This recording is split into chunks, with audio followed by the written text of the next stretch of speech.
Well, what a wonderful introduction to Terry Wilder. Thank you so much.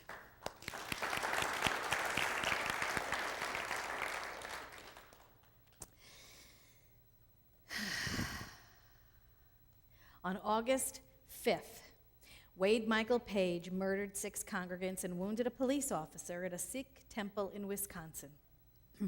We all heard about it. We all read about it. We were all shocked by it.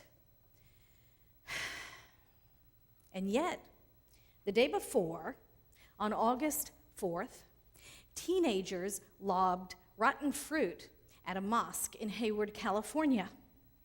On the same day as the Sikh massacre, a man vandalized a mosque in North Springfield, Rhode Island. August 6th, the next day, a mosque in Joplin, Missouri was burned to the ground.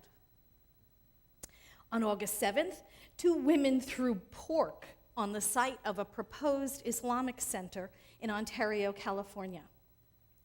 On August 10th, a man discharged a pellet rifle at a mosque in Chicago where people were praying inside.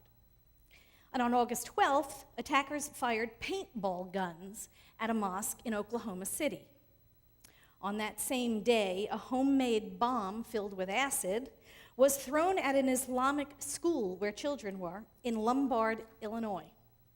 And on August 15th, someone threw a Molotov cocktail at the home of a Muslim family in Panama City, Florida.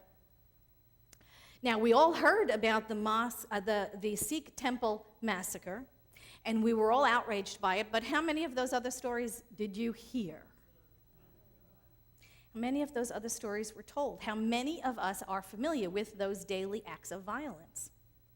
In fact, how many of those stories were even covered by newspapers or radio or talk shows or television? Not many, I would think. Not many. Not many. And yet, here's what I know. If they were Christian churches instead of mosques or temples, there are groups in this country that would have lost their collective minds.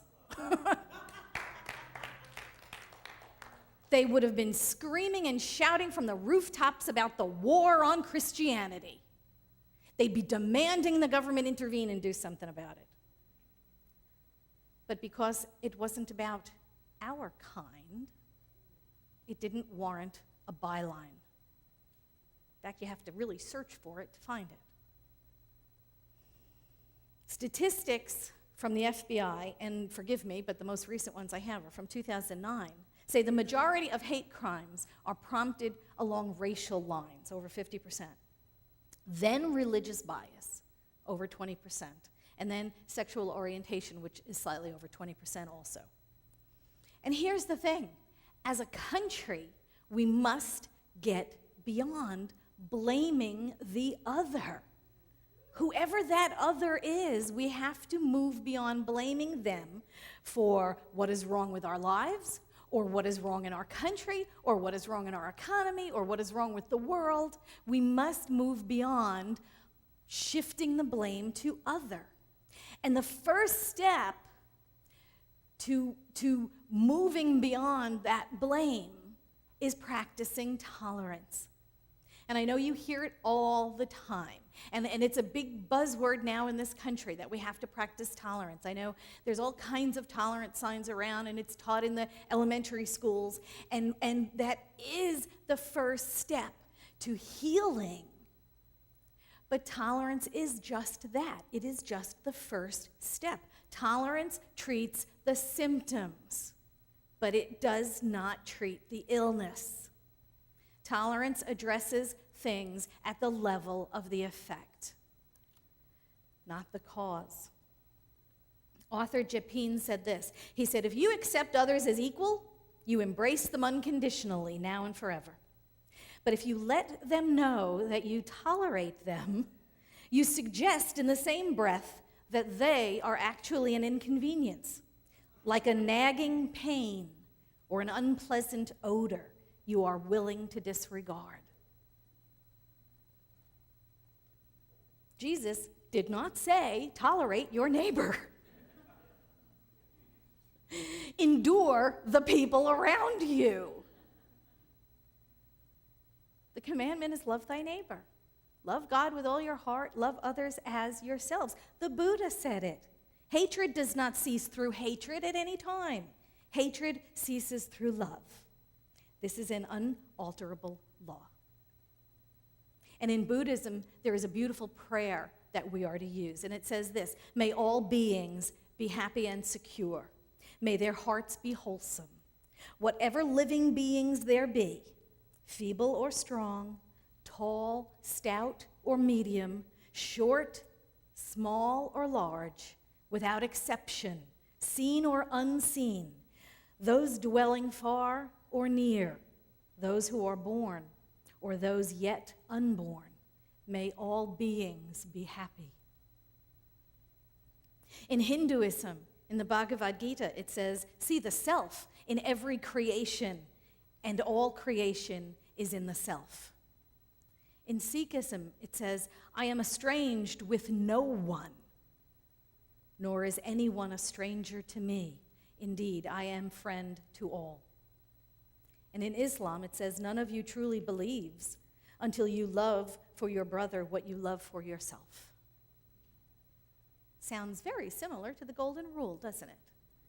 And you know, there are golden rules in every single major religion. We all believe the same universal truths. In Christianity, of course, Matthew 7, right? What you would do to one man, you should do, all things whatsoever ye would that men should do to you, do ye so to them. For this is the law and the prophets. Confucianism, do not do to others what you would not like for yourself. Buddhism, hurt not in ways that you yourself would find hurtful. Hinduism, this is the sum of duty. Do not unto others what you would not have them do to you. And Islam, no one of you is a believer until he desires for his brother that which he desires for himself. Judaism, what is hurtful to you, do not do to your fellow man. This is the entire law. The rest is commentary. Taoism, regard your neighbor's gain as your gain and your neighbor's loss as your loss. And Zoroastrianism, the nature alone is good, which refrains from doing another whatsoever is not good for itself. Over and over and over again, in every major religion in the world, throughout history, we are commanded. This is not just a suggestion. You can call them the 10 suggestions. Love thy neighbor as thyself. Love thy neighbor as thyself. Well, you know what? Here's our little loophole, isn't it? Because what if we have this self-hatred going on? And I think that's a lot of where this comes from. If we have a self-hatred going on, and then we treat others like we would treat ourselves, and we treat ourselves incredibly shabbily, we've got a problem. So where does it have to be fixed? Right inside, within us, within each one of us. Over and over and over again, our practice is to heal thyself. Love thyself. Fall in love with the self. Because when I can forgive myself, I can forgive you easily. When I'm busy beating myself up and being no good and rotten to the core, I'm going to be lousy to the infantry. Oh, no, never mind. That's an old joke. Anyway, if I have no love for myself, how can I extend what I don't have to anyone else? So the first practice is self-love. The first practice is self-forgiveness, and then we extend that outward. We must live in peace. We must live in joy. We must live in love with ourselves, and then extend that to everyone around us. Tolerance is just the first step. You look up tolerance in the dictionary, it says the ability to endure. I don't know about you, but I don't think life is a contest of my ability to endure. I want to thrive. I want to love. I want to be in joy. I want to be self-expressive. And I want everybody else to have the same freedoms that I do to pursue those things. We are called to love each other as we are. As we are. Not just the people who agree with us. Not just the people who look like us or act like us. We are called to love all beings. We are called to love all beings, and this goes way beyond tolerance. We must pray unceasingly until we fall in love with each other. It's easy to pray for the people you like, but it's all those rest of the people. They're the ones that really are the trial, aren't they? We have to pray them until we fall in love with them again. Even the people we disagree with, even the people that don't look like us, even the people who have betrayed us. Breathe, okay? Breathe through that part, because that part's really the pits, isn't it? God, I hate that part. Even those people who have betrayed us. We learn something, we forgive ourselves, we forgive them, we pray them up, and we move on. I'm not suggesting you go to lunch with them. Not necessary. But you pray them up. In order to live a life of freedom, we must be free ourselves. And that means being free from our past hurts. Being free from the past betrayals that we have experienced. To be free from the times we betrayed others. To be free, we must release others from the past. And like I said, it's not about denying what happened. We can do very unloving things to each other.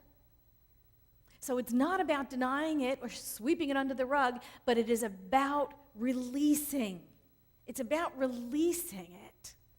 How much energy do we spend holding on to the resentment? Holding on to that justified sense of being betrayed, holding on to the anger and the resentment because someone done us wrong. How much energy does it take to hold? And then when you finally do release, how much energy do you free up just by opening your arms, just by releasing your hands, just by standing in the present moment? You can feel the energy just freeing up when you release it, when you drop it. When you drop your need to be right, your need to be justified, you free up all that energy and you bring yourself fully present into the now. And the now is where all the power is. The now is where all of our power is. Change your thinking, change your life, right? Ernest Holmes said that. It happens in this moment. It doesn't happen in the past when you're stuck in the past regretting, and it doesn't happen in the future when you're worried about what's going to happen. The only time our true power exists is in the now, in the present moment, right here, right now. And if I'm busy clutching the past or worrying about the future, I've got my power spread out over how many decades? How many decades? I've drained my present. So it's about releasing our regrets from the past, releasing the expectations of the future, and bringing ourselves fully present into this moment, because this is the only moment I have. This is the only moment of power. This is the only moment where I can choose peace. I can choose love. I can choose joy. Forgiveness brings us into that present moment. It's the only place we've got. And forgiving people lets us be. Lets us be. I'm not in charge of your behavior, so why should I carry around the effect of it always? They can be who they are, I can be who I am, and I can live in freedom. And like I said, I'm not saying that you call them up and do lunch with them. What I'm saying is, when we forgive, what we're doing is releasing ourselves. We are releasing ourselves from behaviors that we experienced in the past. Everyone is an individualized expression of spirit, with our own strengths, our own weaknesses, our own challenges, our own talents, our own worries. Each one of us is an individualized expression, and mostly we're all doing the best we can. And we bump up against each other, and in our fear, and in our anxiety, and in our lack of self-confidence, maybe we clutch and we cling and we demand and we fall into fear and the illusion of separation, and we take it out on people. God knows I do. Am I the only one in the room that does that? You can ask Larry. Just this morning, I lost it. No, don't ask him. Don't. It was ugly. But here's the thing. When I forget who I am and I'm going through hell, I'm not taking an overnight bag anymore. I'm not staying for the weekend. When I temporarily forget who I am, for God's sakes, I walk through hell and I come back out the other side and it's only been a minute or two. Thank you, God, I finally remember. I remember who I am. Mostly we're maneuvering through life doing the best we can.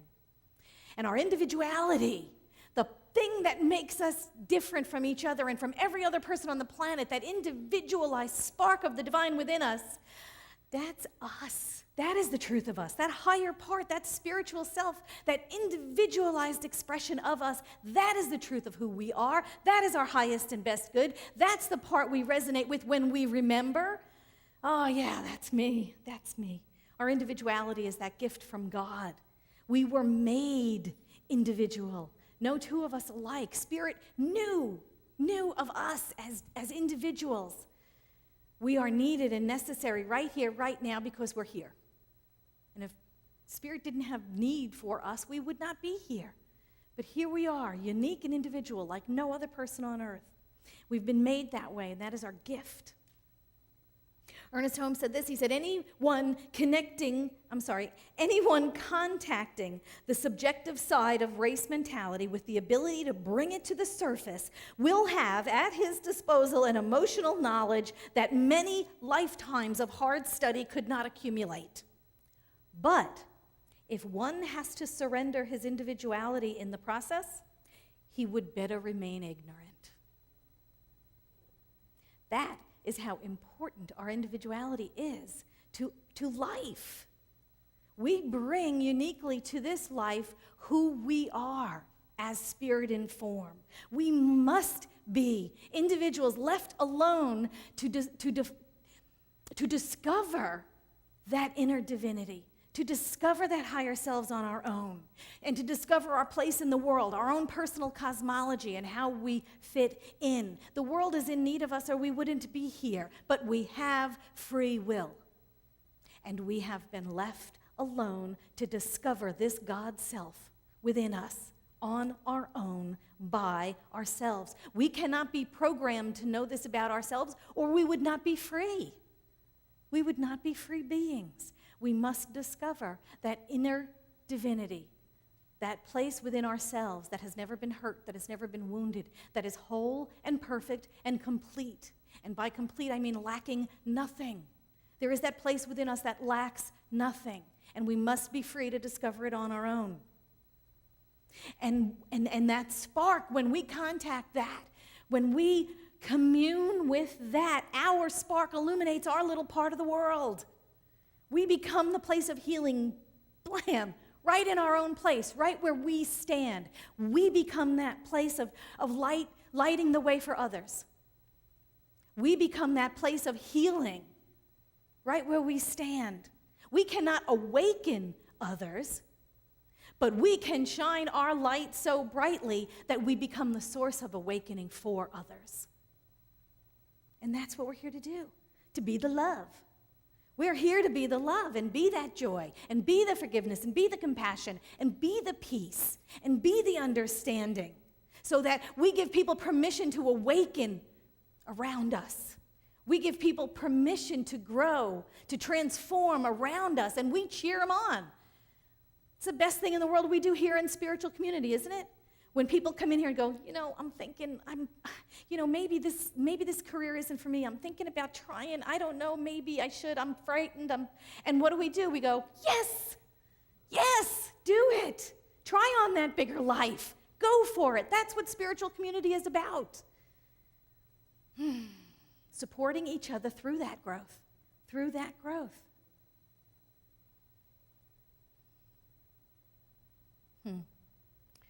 Ernest Holmes said this. He said, let's start with this in mind. Life is living itself in us and through us. We are a part of it. That life which entered into us has never separated itself from us. It is merely waiting our conscious cooperation with it. Always there is a power greater than we are, and we call upon it. Always there is a presence with which we may commune, and always God is for us, provided, of course, we are for God. We cannot expect God to be for us if we are trying to oppose or go contrary to that which is the very essence of harmony and love and beauty and reason. We have all the support we need. We have all the love we need. We have all the joy. We have all the abundance. We have all the power. We have all the peace that we can conceive of, that we can embody, and that we can demonstrate. When we realize we are all God, it makes it easier to forgive, to love freely, to practice compassion, even with those we do not like. We celebrate all life when we accept that all life is the life of God. Those who are awake, those who are awakening, and those who are wandering around in the dark, we are all of spirit. They all deserve our love, our forgiveness, and our compassion. So let's put down our resentments. It should be the easiest thing we do. It should be the easiest thing we do to release. Carrying something takes up so much more energy. Carrying a resentment, carrying an old hatred takes up so much more of our energy than just releasing and letting go. And that one person in your consciousness, you know that one person that doesn't deserve your love? You know that one person that comes into your mind just as I say that? They're the person you need to pray up. They are the ones. You know that one in your mind, as soon as they go, you just think of them, go, ugh. You go, ew. That is the person you need to pray up. That is the one you need to keep going back to prayer. Even if your prayer is, I see the God in them. I see the God in them. You have to keep praying them up so that you can release them and release yourself. That is our practice. That is our practice. Go to prayer and pray them up. You know what we say about, you have totally forgiven that person when they are given safe passage through your mind. When they are given safe passage through your mind, you have forgiven. That is our practice. That is our practice. And the way to do that is by prayer. I know, it's yicky, right, sometimes? The spiritual path that we're on calls us to this greater experience. It calls us to the good work, to the big work. Want to go beyond tolerance? Want to celebrate others? Pray them till you love them. Pray them till you love them. And I'm going to leave you with this from Ernest Holmes. The wisdom of the Spirit is guiding me. The power of the Spirit is guarding me. The presence of the Spirit goes before me and makes perfect my way.